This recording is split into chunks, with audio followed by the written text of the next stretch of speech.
Well, thanks for coming, Jelly. I know you wanted to uh, get in on the iPhone programming learning, so we're gonna bring you up to speed on some of the table view coding. And you can see in the past video what we've been doing already. We basically loaded in some plist files, two of them, about top colleges. And um And the very first plist file is a data of the top universities in the US and then the cities that they're based in. And then the second section is tuition at those top ranking universities. And you can see the difference in between the two sections by this uh, sub subtitle, where tuition is in the bottom section and the city and the college name is up in the top section. All right, so let's go ahead and get started. Now, I've got the starting point code on this particular video is where we left off on the last section. And I'll go ahead and share my screen. So in this video, what we want to do is add a bit more customization. We want to add a photo to each of the rows, and then add a sort of a little triangle thingy that you can push and in a way to sort of drill down on more information. But we'll just stay here on the table for this application.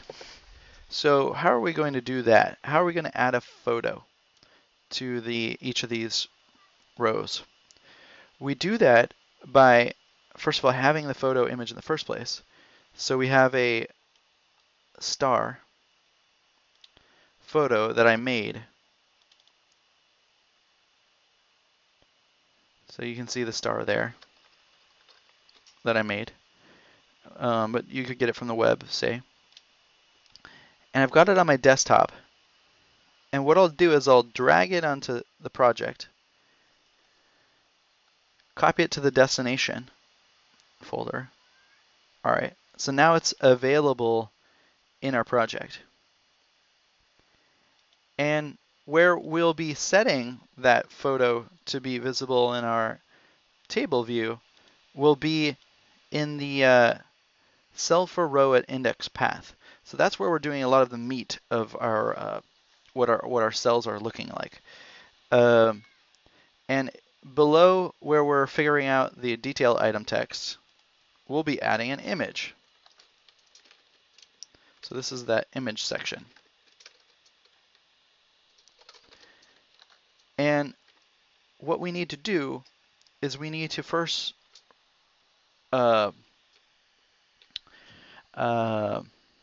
create and allocate space for that image. So we say UI image my image, and we can use the UI image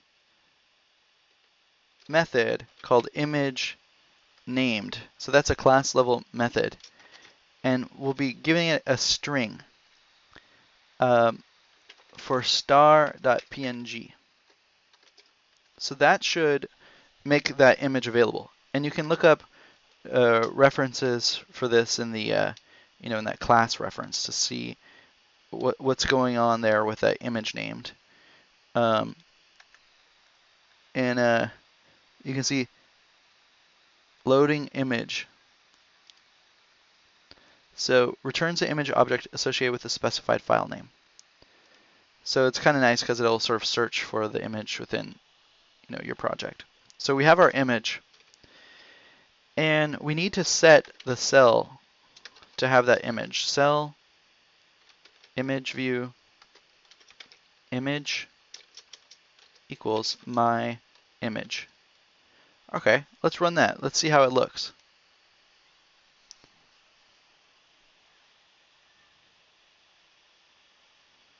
We have a star next to the college names now. And of course, if we had separate images for each of those colleges available, like say a list of 20 different say the logos of the college.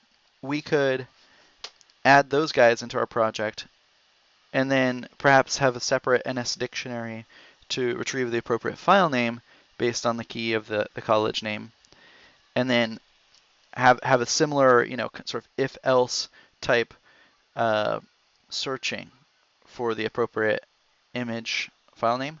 But for now, we'll just leave it at that. You get the idea. This is how you set an image to a cell.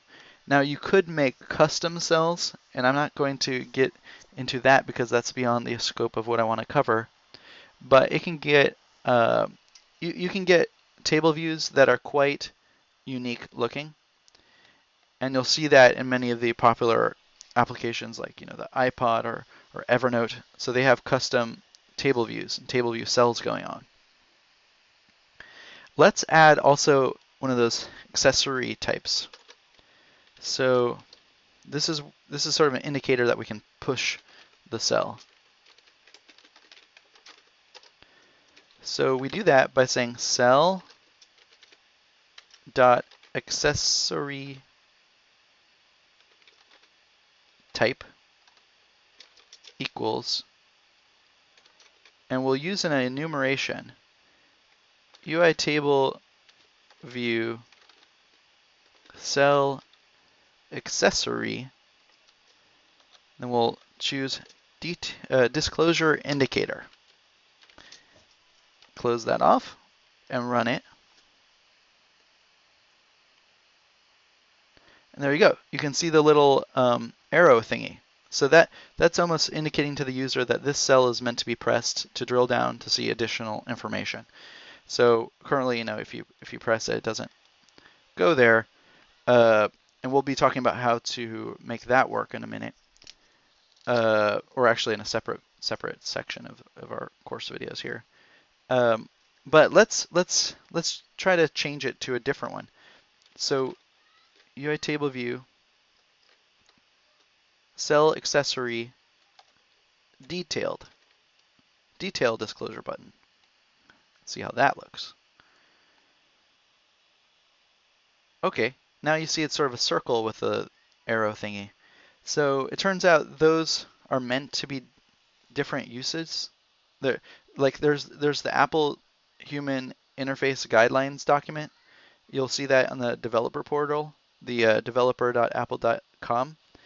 And you need to look at how Apple intends these different, disclosure indicators to be used, because they do have different meanings. They're not just some static choice.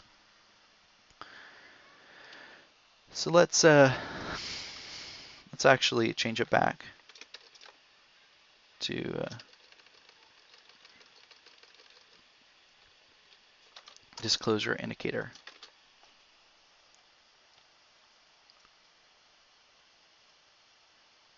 There you go. Okay, I think that wraps up this video.